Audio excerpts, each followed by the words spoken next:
Hey guys, today I am coming at you with a science-based ab challenge to help you get a more defined and visible six-pack. I think you guys are going to absolutely love this and get amazing results. I wouldn't be giving it to you if I didn't think it was going to give you amazing results. Ever since I posted a video all about how to get abs at a higher body fat percentage, I've been getting a ton of requests to show how to actually implement the tips and strategies that I talked about. So today I am giving you guys a free ab program. Basically, you can download the PDF in the description box below. I'll also go through it all in this video. So let's just get straight into it. If you're excited, give this video a thumbs up, hit that subscribe button for more content, and without further ado, I want to clearly define the purpose of this challenge before just giving it to you. The purpose of this program is to build more visible abdominal muscles, to get a more visible and defined six-pack. This means the majority of the work is going to be focusing on the rectus abdominis, which are the muscles that create the actual six-pack.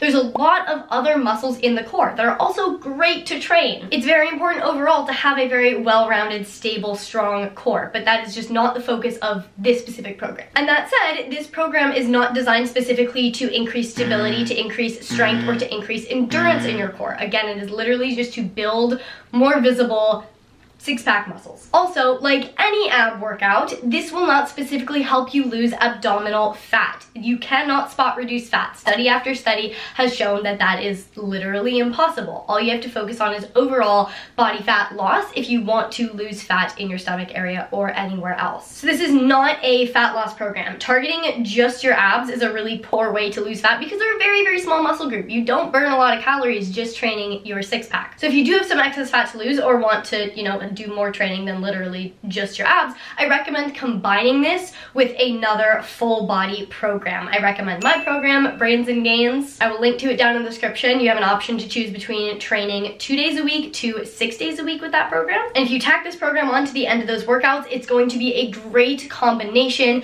to help you burn calories, lose fat in combination with a calorie deficit, and work on building up your visible six-pack so that as you lose fat, it just becomes more and more visible and more defined. So to join in on this challenge, make sure you leave a comment down below, track your progress, come back and update it, let us all know how it's going. If you want to share your progress on Instagram, that'd be cool. I'll repost you, that'll be fun. Feel free to document it on YouTube, whatever you want to do, just do it for yourself, that's okay too. So because this is not going to be your conventional ab challenge where it's just like a 10-minute follow along video where you're just like constantly doing ab exercises, I want to give you just like a brief summary of my video that I did on how to get abs at a higher body fat percentage so that you understand how this challenge can be implemented and why it's going to actually be quite a bit more effective at getting you a visible six-pack than the like 10 to 15 minute just like follow along videos. If you want to learn more, do a deeper dive into all the science, I recommend watching my full video about the science behind how to get abs at a higher body fat percentage. But for now, super quick summary. There's 2 things you need to have visible ab definition. Number 1 is a relatively low body fat percentage. It doesn't have to be super, super low. There's this myth that women have to be unhealthfully lean to have a visible six-pack. Not the case at all. But it's gonna be hard to see a visible six-pack if you're at like 35+% body fat. So losing fat may be a necessary factor for you. But the other thing that no one talks about having a visible six-pack is you actually have to have built up abdominal muscle so that when you're at a low enough body fat percentage, there's actually muscle definition to see. If you've never taken the time to build up the ab muscles, they're going to be flat, which means you could be as lean as you want, you're not gonna see your abs because there's not like actual muscle for the skin to have definition over. So this is what this challenge focuses on, is building up the abdominal muscle so that you have like those little bumps of your six-pack that are more easily able to be seen through your skin. So some of the key factors in building up that abdominal muscle. Number 1, training for hypertrophy. You do it for your glutes, you do it for your quads, you do it for your biceps, you do it for your back. Why would you not also do it for your abs? They're a muscle, just like any other muscle. This means going heavier on the weight, not doing hundreds of reps of one exercise, but adding enough weight so that you can only do like 8 to 15 reps and then do that for 3 to 4 sets. Next thing is doing dynamic exercises, not static exercises. There is in fact research to show that the ab exercises that take you through a full range of motion rather than just being static exercises induce more abdominal activation and thus are going to be more efficient and effective for building that muscle. If you're trying to build a bigger, rounder, nicer booty, You're not just gonna do like hip bridges and hold that there and expect your butt to grow. You're gonna do hip thrusts. So if you want your six pack to grow and be more defined, you should do more dynamic exercises like the pike as opposed to a plank. And like I just mentioned, you wanna make sure you're going through the full range of motion. For the six pack, that means bringing your rib cage closer to your pelvis, like this. This is what the six pack does, is it crunches through here, like through your belly button. Same with the obliques, rib cage closer to your pelvis.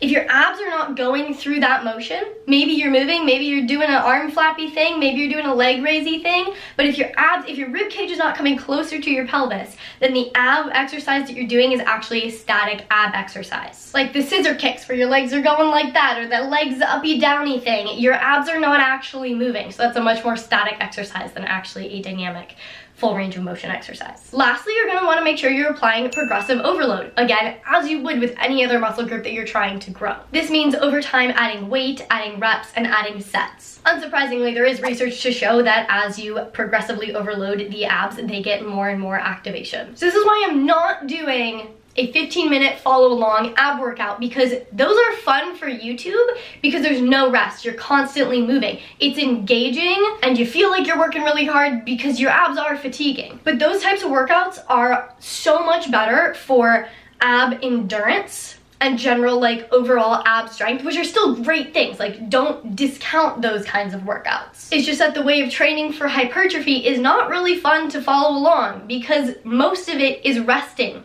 in between sets for like a minute. When I get into the structure of the program, you'll understand why it just would not work as a follow along video and why I'm choosing to do it in this format instead. So with that said, let's get into actually how to do this challenge. This program is 3 days a week. You're gonna wanna take at least one rest day in between each workout. So you can do like Monday, Wednesday, Friday, Monday, Wednesday, Saturday, whatever you wanna do. I recommend adding this on to your current routine minus whatever other ab stuff you're currently doing. So if you're doing like a full body split, if you're training 6 days a week doing like an upper lower whatever split, just stick this on to the end of 3 of your workouts. Do not do extra ab work. This is all the ab work you need. You're gonna implement this for about 4 to 6 weeks. If you see the results that you want after 2 weeks, great. You can scale back. If you wanna keep going, you can totally keep doing it. But I recommend sticking with this for like 4 to 6 weeks to get good results. As I mentioned previously, progressive overload is important in building muscle. So with every exercise, I recommend starting on the lower range of the reps and sets, and then over the course of the weeks, progressively adding an extra rep, or once you get to the maximum number of reps, add an extra set, add a little bit of weight. Just make sure you're constantly adding a little bit of volume as you move forward with it. And then rest time between every exercise and every set is gonna be 45 to 60 seconds. And as a note, there's a lot of fear kind of like generated around a lot of these exercises because if you do them improperly, you can hurt yourself. So if you are at all worried about your form, I definitely recommend seeing if you can get like 1 free session with your personal trainer at a gym. Most gyms give 1 free personal training session, and just get them to teach you how to properly engage your core and then just go through all the exercises in the program with them. So this program does come with a gym version and a home or vacation version if you're just gonna be on vacation this summer and need to do the exercises and don't have access to equipment. Again, the PDF that outlines all of the exercises day to day is down below if you want to download that. So make sure, click the little button, download the little PDF, or just keep coming back to this video every time you want to do it. Whatever floats your boat. But let's start with the gym version. So day 1 is simply cable crunches, oblique crunches, and stomach vacuums. Cable crunches you're going to do for 2 to 3 sets, 10 to 12 reps. This is one of my absolute favorite ab exercises because it takes you through a much fuller range of motion than most other ab exercises, because you not only get the flexion of the crunching forward movement, but you also get some extension in there as well. With this one, it's super important to make sure your hips are stable, static, not moving. None of the crunching forward motion should come from bending at the hips here. It should all come through bending through your core. Focus again on bringing your rib cage closer to your pelvis. If when you're doing this exercise, all you're thinking about is bringing your head down to the ground, you're more likely going to be bending through your hip flexors as opposed to crunching through your core. Next, we have oblique crunches for 2 to 3 sets, 10 to 15 reps. You're gonna wanna grab a dumbbell, plate, something that has weight, hold it on one side, and crunch through the other side. Standing oblique crunches target the side of the obliques that is opposite the side that the weight is on. So focus on letting it stretch and then flex to crunch your rib cage closer to your pelvis on the side. To be fair, oblique crunches don't actually hit the rectus abdominis as much, but they do give you that little definition in the 11 lines a little bit better. The last exercise of the day is stomach vacuums, which you're going to do for 2 sets, anywhere from 10 to 60-second holds. Now, to be perfectly honest, I am still working on my form for stomach vacuum, so I'm probably not the best person to demonstrate this. You can just Google how to do a stomach vacuum and probably find something that looks a little bit better. But the short of it is that it should feel like you're just trying to suck your stomach in, kind of like in towards your back and up into your rib cage. I like to do this in a slightly bent over position because I feel like I personally can get better engagement that way, because again, I'm still working on it. These are relatively new to my body. So if you're having trouble connecting, I suggest doing it on all fours or leaning up against like a desk or a table or something. But if you have really good connection to your transverse abdominis, which is the part of the abdominals that this is working, you might just be able to do it just standing there. Now, this exercise also technically does not work the rectus abdominis as much. So why did I include this one? First, I wanted to put it in here to support the rest of your work on your core. Being able to activate your transverse abdominis is really important in reducing injury risk in other core work where you're actually taking your core through full range of motion. Second, the stronger you make your transverse abdominis, the more snatched your waist can look. It can actually shrink your waist circumference if you do stomach vacuums regularly. And so this will help as you build out your ab muscles, kind of keeping everything the same circumference. So that's it for day 1. Just those 3 exercises at the end of whatever other workout you were doing. Day 2 is going to be hanging leg raises, then reverse crunches, and then cable rotations. Hanging leg raises, if done properly, are an absolutely amazing exercise for developing definition in your rectus abdominis. The studies have shown that this creates some of the best ab activation. If you're doing these properly, they should be really freaking hard, which is why you're going to do this for 2 to 3 sets and anywhere from 5 to 15 reps, because if you're doing it properly, you might only be able to do 5 reps. That's okay. With these, the emphasis really needs to be on making sure you're bringing your pelvis closer to your rib cage through the crunching motion. You'll see a lot of people do these and just lift their legs at their hip flexors, but their core just stays completely static. Again, that's not really working your core as much as it is working your hip flexors. So make sure as you bring your legs up that you're also rounding your back through the movement. You also often see people a lot of times using the momentum of their legs to swing their legs up.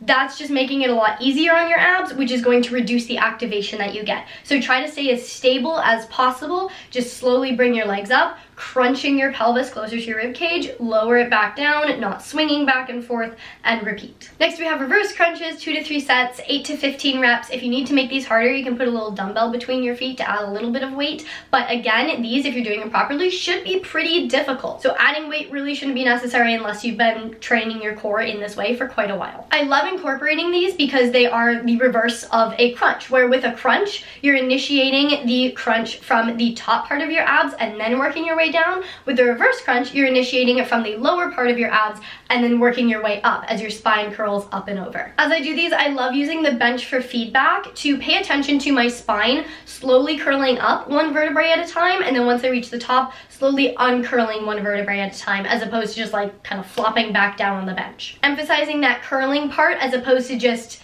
being at the beginning and then getting yourself to the end in any way possible is really going to emphasize the crunching motion that you need to build the rectus abdominis. And then with cable rotations, you're going to do 2 to 3 sets, 10 to 15 reps. Now, these are in here because the transverse abdominis not only does the crunching motion, but it's also partially responsible for rotation through the core. So I wanted to include a little rotation movement. Now, with these, it's important to note that you naturally can't actually rotate your core a ton without moving your hips. If you start using your hips in this movement, you can do all this, but your core is probably not working very well. So you want to make sure your hips are staying as stable as possible so that you're really generating the core of this movement through your core. So you're going to grab a cable, hold it out in front of you, and just rotate as much as you can, again, without getting your hips involved. And this is going to be a pretty small range of motion. So if you're like, why can I not rotate very much? That's just as much as your body can naturally rotate just through your core without getting your hips involved. What I recommend before trying this exercise for the first time is just stand here, put your hands on your hips, keep your hips stable, and just rotate. And see how far you can rotate. That's about as much rotation as you should be able to do with the cable rotation exercise. Not very much. So that's it for day 2. Day 3, you're gonna do pikes, weighted decline sit-ups, and more stomach vacuums. With the pikes, you're gonna do 2 to 3 sets, 10 to 12 reps. I'm demonstrating the Trx Pike here. It's one of my favorite ways to do pikes. With these, again, it's really easy to accidentally derive the majority of this motion through just trying to bring your legs up. But again, that's just gonna target your hip flexors. It's not going to hit your core. So what I love to focus on with the pike motion is curling my spine, starting at my head, and then just feeling that curl go all the way down my spine. And that to me tells me that I'm curling through my core. And that's what's pulling my feet closer to me, as opposed to using my hips to pull my feet closer to me. If you don't have access to a TRX, you can also use a Swiss ball for these. It's gonna be the exact same thing. If you don't have that, or if you find that too unstable, then I would suggest going to slider pikes. If there's no sliders in your gym, you can just grab a towel, put that on the floor, stick your feet on the towel, and use that as a slider. Weighted decline sit-ups, you're gonna do 3 sets, 10 to 12 reps, and these are such a great weighted ab exercise. I love these for a very similar reason that I do the reverse crunch, because you have the bench to give you feedback on whether or not you're actually kind of curling through your spine. It allows you to really focus on pulling one vertebrae at a time off the bench and then rolling backwards one vertebrae at a time, as opposed to, again, it's easy to just use your hip flexors to pull yourself up as opposed to using your core to roll yourself up. So focus really on rolling and unrolling as opposed to just going up and down. Then after that, we just have another round of stomach vacuums, which I already talked about, just again to really build that stabilizing strength in your core to support the rest of the work you're doing in this program and to cinch the waist just a wee bit. And that's it. That's basically the whole program. You're just gonna do those 3 different days worth of exercises 3 days a week, and you'll have a more visible, defined six-pack. Now, for the at-home / vacation / equipment-free substitutions. First things first is there are still going to be weights involved in this. Even if you don't own dumbbells, things have weight. You can grab random household objects and use them as weights. Cast iron pan is usually my go-to if I need like 5-ish pounds of weight, but also you can grab a lamp. You can grab the end of a bed or a sofa. You can grab a pillowcase and shove it full of shoes or books or heavy things. The options are endless. Feel free to get creative. And then there is one resistance band exercise. If you're working out at home and don't have resistance bands, highly recommend investing. Just like quit your Netflix subscription for a month or 2, get some good quality resistance bands, because like those can go really far, even unrelated to your abs. So the structure of the at-home version is basically the same. Day 1, you're doing banded cable crunches, oblique crunches, and stomach vacuums. So for the banded cable crunches, you're just gonna take a resistance band, loop it up through the top of your door with the little door attachment-y thing,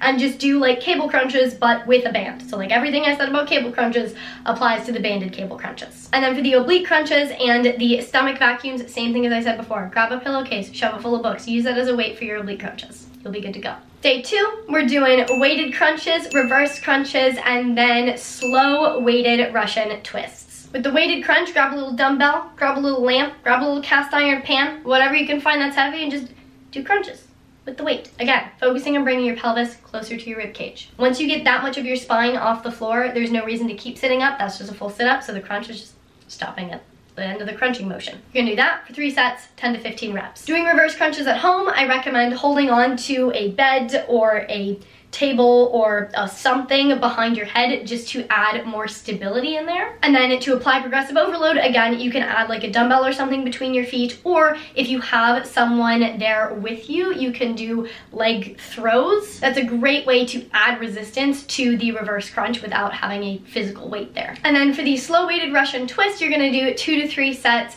8 to 12 reps. These are to substitute for the cable rotation, so you're still getting a little bit of rotational work in the at-home program. And the reason I say slow and weighted is because if you're just doing a regular Russian twist, there's not a lot of resistance for the twist. And resistance is what is key for hypertrophy. So adding a little bit of weight in there, as you dip down to the side, you're going to have to pull the weight back up by twisting. And then I say slow because if you do it like really fast, you kind of just have momentum going for you. You don't get a lot of ab engagement, and it's just not generally effective or helpful. So go slow. Again, focus on the twisting motion through your core and use just however much weight you feel is appropriate, where you're getting good activation, but it's not overloading your core. And then on day 3, we have pikes, weighted sit-ups, and more stomach vacuums. So if you're doing it at home, for the pikes, you can do slider pikes, again, with a towel on hardwood floor, or just get the actual sliders if you have carpet. Weighted sit-ups, same thing as weighted crunch. Grab a little weight, do the crunchy part, sit all the way up, and then go back down. And again, this is a great one to really focus on rolling up and rolling down and feeling your spine